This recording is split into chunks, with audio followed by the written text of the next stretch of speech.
Doctor, you hit on the third leading cause of death in the United States, and I'm sure most of us could figure it's either heart-related or cancer or diabetes, things like that.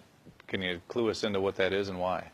Yeah, okay, and thank you for asking that, because this is the 10,000-pound gorilla in the room that nobody's talking about. The third leading cause of death, as published in the Journal of the American Medical Association, is MD-directed treatments. This means you go to a medical doctor, an MD. He gives you a treatment and you die from it.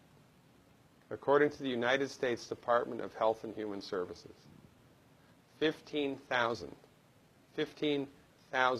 Medicare patients a month are killed by MD treatment, and nobody goes to jail. A handful of terrorists fly 2 planes into the Twin Towers. 3,500 people die, and we go to war.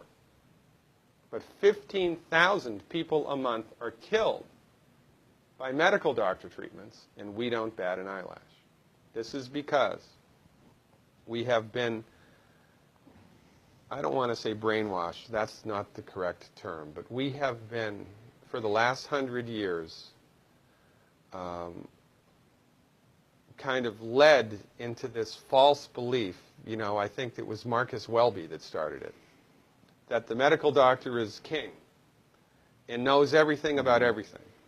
And really, you need to just shut up and follow your medical doctor's advice. Most people in the United States have no idea at all of the history of the evolution of medicine in the United States. In the early 1900s, it was a relatively level playing field between the chiropractors, the osteopaths, the homeopaths, and the MDs.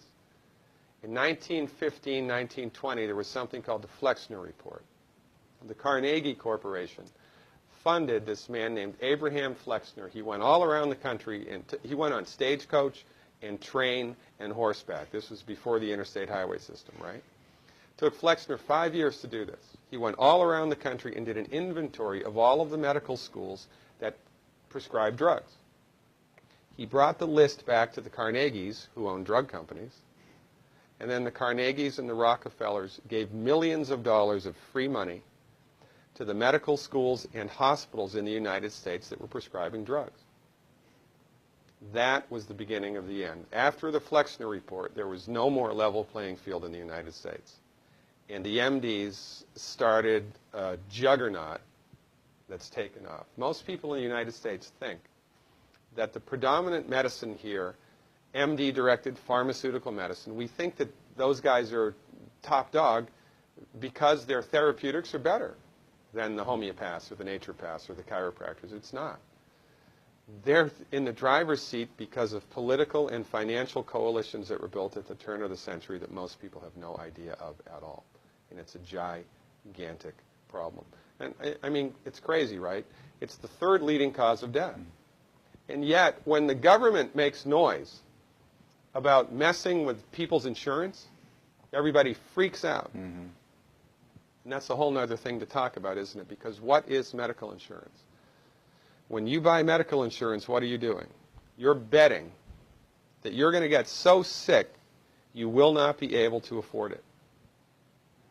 Right? Yeah. Right. And then, so you pay good money every month to gain access to a system of medicine that's the third leading cause of death in the United States. We need our heads examined, quite frankly. That's why we give, Dr. Wallach and myself collectively, we give 400 free lectures a year. And we're building a grassroots network because people don't know this.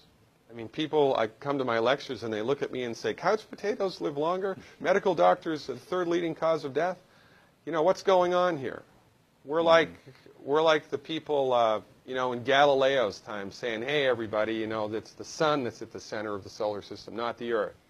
Well, hey, everybody, the Earth is round, it's not flat. Or, hey, everybody, slavery's a bad thing. Right? This is we have a social agenda here. Why do we have a social agenda? Because people are suffering needlessly. You wouldn't believe, as God is my witness, you would not believe the things that I've seen people recover from in holistic medicine. The body's ability to fix itself is remarkable. And most of the time, all that the body needs to do that is the raw materials that it needs to do that.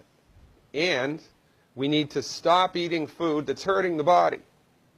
You know, if you put diesel fuel in an unleaded engine, even if it's a brand new Ferrari, it's going to run like crap if it runs at all. And there's nothing wrong with the car, it just had the wrong fuel. It's the same with the human body. You give the human body the raw materials that it needs, clean up the diet, Superman, Superwoman. And you know, if you don't get to super status, then at least your blood pressure normalizes, at least your arthritis goes away, at least your anxiety and panic attacks go away, and you can sleep through the night.